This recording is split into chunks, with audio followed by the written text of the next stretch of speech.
Hello and welcome to Global Eye. I'm Parikshit Luthra. The top story we're tracking this evening: China has tightened its export rules over rare earth minerals in a move that could significantly impact global supply chains for electric vehicles. Industry sources have told CNBC-TV18 that the export restrictions will be applicable on a range of critical minerals, including lithium batteries, cathodes, graphite anodes. These curbs will be applicable to all nations. The Chinese government has also imposed restrictions on the export of certain electric vehicle technologies, tightening its grip over the global clean energy ecosystem. Beijing has also added at least 5 new categories of rare earth magnets to its export control list.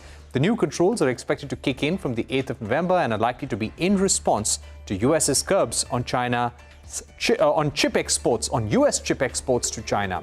These curbs also come ahead of a potential meeting between President Xi and President Trump. The Indian auto industry has informed the government about the new export curbs, and they may approach them formally for further assistance in the coming days. We also learned that all automakers are evaluating these new export controls that China has imposed. While some have said there is no immediate impact, others do believe this is going to be a negative for the Indian auto industry, which is focusing on localization of cells and batteries in a big way. So what are we going to see in the next few weeks in terms of the impact on production, on sales? We're joined by Einar Tangen, Senior Fellow at the Tangen Institute and the Chairman of the Asia Narratives at Substack. We also have with us Suhail Nathani, Managing Partner at Economic Law Practice. Gentlemen, thank you very much for joining us on the program. Einar Tangen, could you give us a sense of why China has now gone ahead and taken this decision to impose extra export curbs on more rare earths and rare earth processing equipment, manufacturing equipment, material used in lithium-ion batteries? Why would China do that?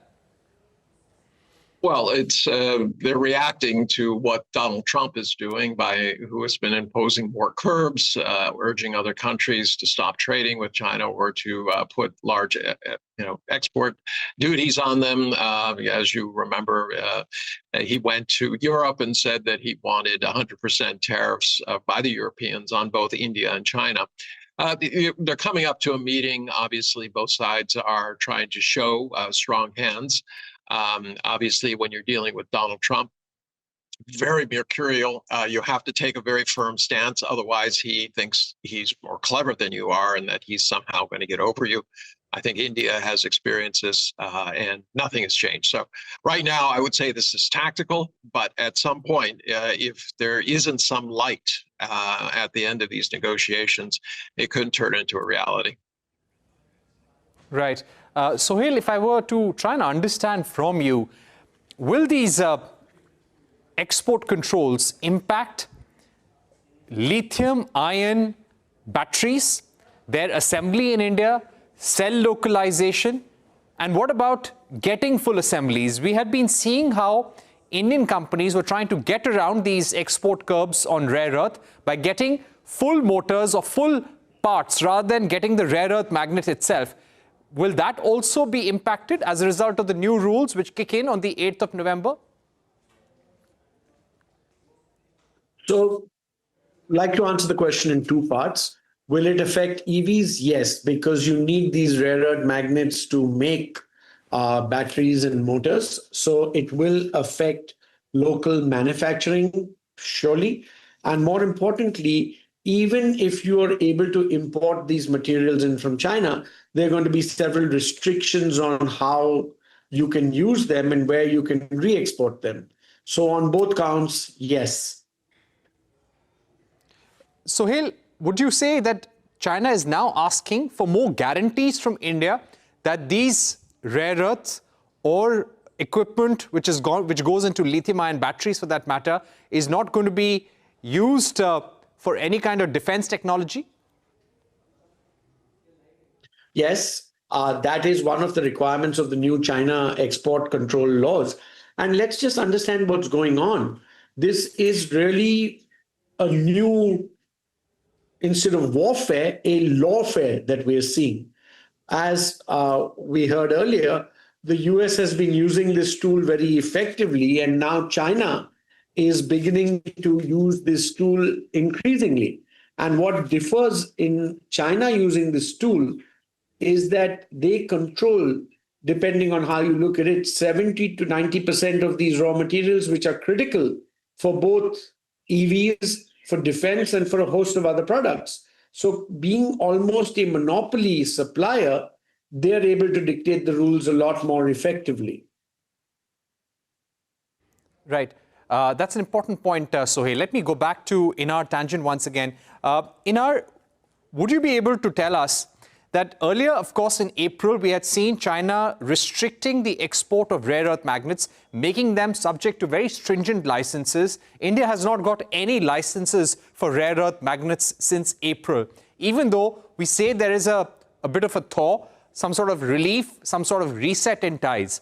Having said that, does China now want to make sure that if US continues these import curbs, these export curbs on chips, then China would put restrictions on the entire electric vehicle supply chain? Yes, I mean, the concern in Beijing is that things that are being shipped to one country will end up in a third country, particularly the US.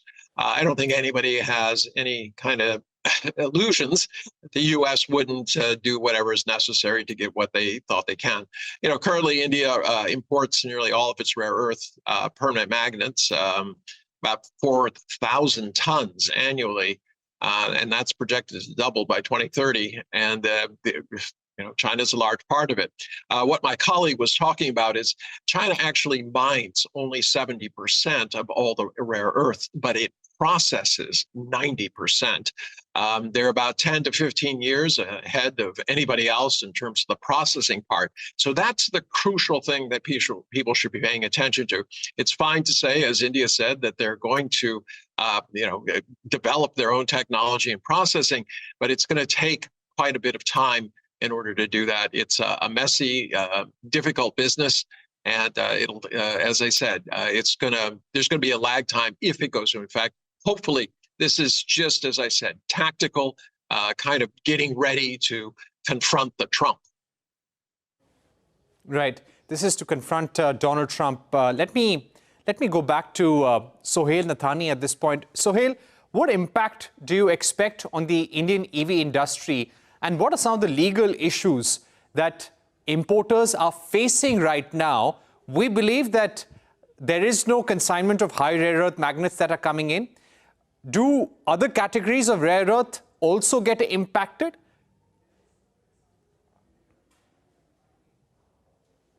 I'm sorry, I didn't hear your question. The voice cut off a bit. Can you repeat it? Right. Suhail, what I'm trying to understand is that we were anyway not getting high rare earth magnets from China. Do these new laws, new regulations from China indicate that it'll get even tougher to get electric vehicle batteries, cathodes, anodes, rare earth processing equipment into India? Are there more categories of rare earth which have been included? Clearly, there have been 14 new categories, as I understand, that have been added to the April list. There are other restrictions as well in terms of technologies. And of course, this is designed to make it more difficult.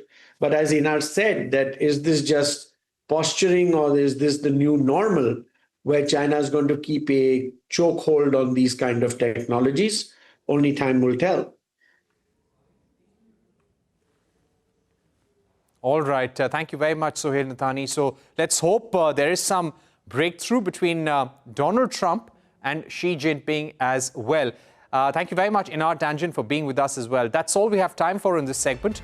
But we're taking a short break. On the other side, India and Afghanistan have pledged to fight terrorism together as Afghanistan's foreign minister visits New Delhi for the first time. The Indian government says it would reopen its embassy in Kabul. A special discussion with Tilak Devashar, former member of the National Security Advisory Board and a senior member of the Cabinet Secretariat, when we return.